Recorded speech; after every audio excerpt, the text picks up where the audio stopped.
Sejarah Indonesia di SMK Negeri 2 Madu. Pada kesempatan kali ini kita akan mengintegrasikan materi kependudukan dengan mata pelajaran sejarah Indonesia. Tepatnya kita akan belajar tentang sejarah sensus penduduk dan dinamikanya. Jika membahas tentang kependudukan, pastinya tidak dapat dipisahkan dengan sensus penduduk. Sensus penduduk sendiri adalah perhitungan jumlah penduduk secara periodik, yang mana hasil dari sensus ini menyajikan gambaran yang nyata tentang penduduk suatu negara. Karena data sensus berasal dari semua penduduk, maka hasilnya bisa menjadi acuan keadaan masyarakat di tiap wilayahnya. Dari gambaran inilah pemerintah dapat melihat apa yang dibutuhkan oleh negaranya. Sebenarnya, kapan sih awal mula dilaksanakannya sensus penduduk di Indonesia?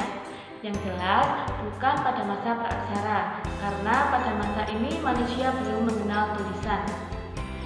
Sensus penduduk di Indonesia sudah dimulai pada masa kolonial, lebih tepatnya pada masa Sir Thomas Stamford Raffles menjabat sebagai Gubernur Jenderal di kawasan Hindia Belanda pada tahun 1815.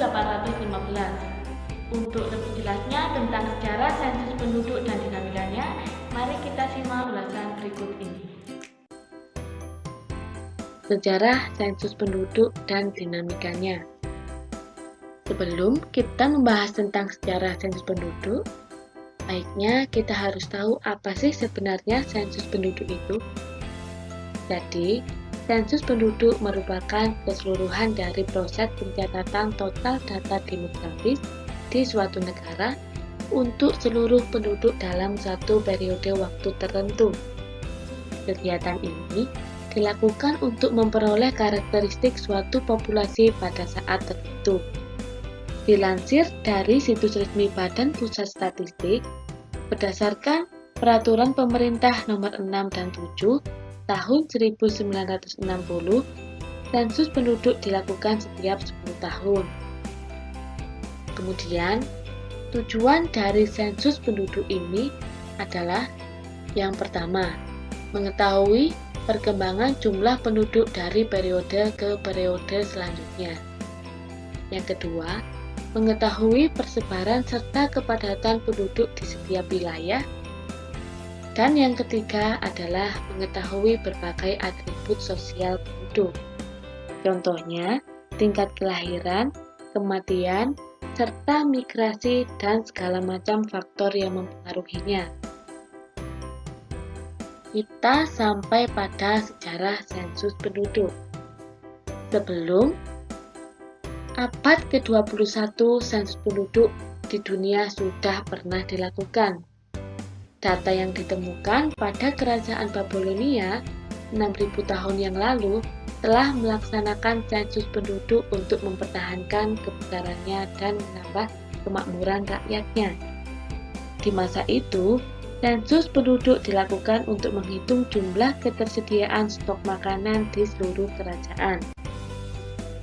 Kemudian, Kaisar Romawi Augustus Kaisar pada tahun 2 sebelum Masehi sampai tahun 0 Masehi memerintahkan menghitung jumlah seluruh penduduk di wilayahnya. Penghitungan itu akan dimanfaatkan untuk mengetahui kekuatan modal dan perbaikan perpajakan. Menurut para ahli, data yang dihasilkan dari sensus penduduk di Roma saat itu dianggap cukup akurat. Roma yang saat itu menjadi pusat kekuasaan dunia berhasil mencatat hampir seluruh penduduknya. Berikutnya adalah sejarah sensus penduduk di Indonesia. Sebenarnya, di Indonesia sensus penduduk sudah dimulai sejak masa kolonial, tepatnya saat Thomas Stamford Raffles menjabat sebagai Gubernur Jenderal di kawasan Hindia Belanda pada tahun 1915. Sejak saat itu hingga tahun 1930 tercatat ada 10 kali kegiatan sensus penduduk di Indonesia.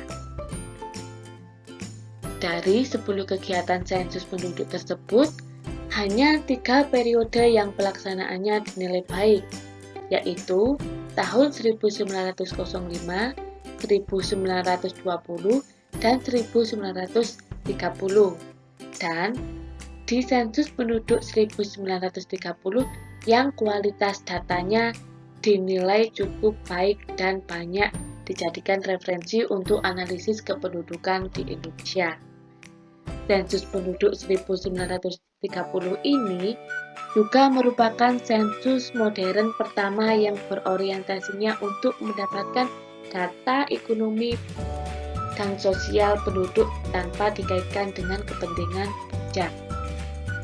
Dan berikutnya adalah dinamika pelaksanaan sensus penduduk di Indonesia.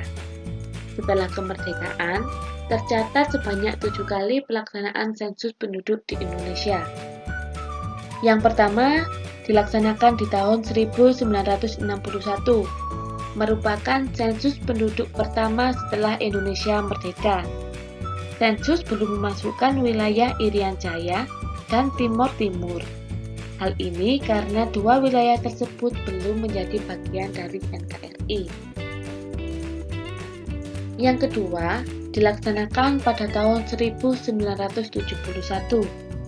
Cakupannya sudah lebih besar dari yang sebelumnya. Irian Jaya sudah bergabung dalam NKRI. Yang ketiga dilaksanakan pada tahun 1980. Pendataan dalam sensus penduduk tahun ini cakupannya sudah semakin luas, karena seluruh Irian Jaya, baik kota maupun desa sudah mampu tercatat. Ditambah lagi dengan bergabungnya wilayah Timor Timur ke NKRI. Yang keempat dilaksanakan pada tahun 1990. Sensus penduduk yang keempat ini merupakan salah satu pencatatan penduduk yang cakupan wilayahnya paling luas dan lengkap, karena hampir seluruh daerah terpencil, suku terasing, pulau terkecil, Irian Jaya dan Timur Timur dapat melakukan penjajahan. Yang kelima, dilaksanakan pada tahun 2000. Sensus penduduk pada tahun ini, cakupan wilayahnya berbeda dengan tahun sebelumnya. Hal ini karena Timor Timur memutuskan berpisah dengan NKRI. Akibatnya, penduduk Timor Timur yang bermigrasi ke wilayah Indonesia tidak diketahui jumlahnya. Yang keenam, dilaksanakan pada tahun 2010.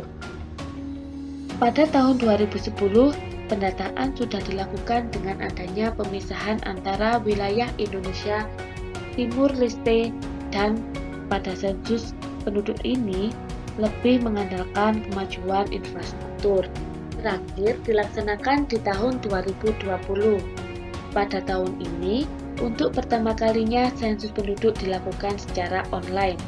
Penduduk diberi kesempatan untuk secara aktif dan mandiri untuk mengisi akses situs resmi di sensus.bps.go.id.